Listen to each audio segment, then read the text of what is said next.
இன்னைக்கு நம்ம butter bread banana toast செய்ய போறோம். அதுக்கு ஒரு பேன் வச்சிருக்கோம் அடுப்புல. அது காஞ்சதும் சுத்தி ஆயில் விட்டுக்கலாம்.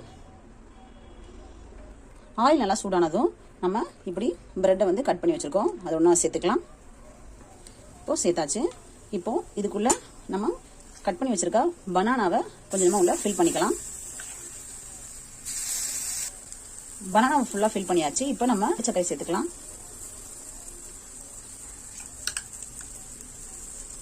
இப்படி ஒவ்வொரு பிரெட்குள்ளையும் அந்த பனானா மேல நாட்டு சர்க்கரையை இப்படி சேர்த்துக்கலாம்.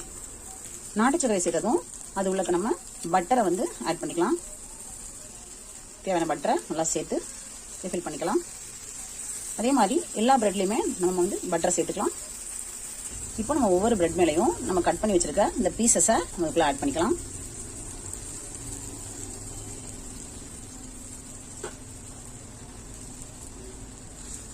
சேர்த்து நல்லா நம்ம க்ளோஸ் பண்ணியாச்சு.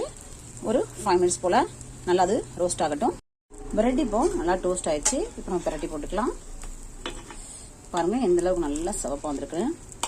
நம்ம பட்டர் சேர்த்தனால இப்படி வந்திருக்கு. பிரெட் வந்து நல்லா பட்டரோட சேர்ந்து நல்லா ரோஸ்ட் ஆயிடுச்சு. இப்போ நம்ம ஸ்டவ் ஆஃப் பண்ணிக்கலாம். பாருங்க சூப்பரா நம்மளோட ஈவினிங் ஸ்நாக்ஸ்க்கு bread banana butter toast ready ஆயிடுச்சு. நீங்களும் வீட்டில் ட்ரை பண்ணி பாருங்க. அப்படியே நம்மளுடைய சேனலை சப்ஸ்கிரைப் பண்ணுங்க.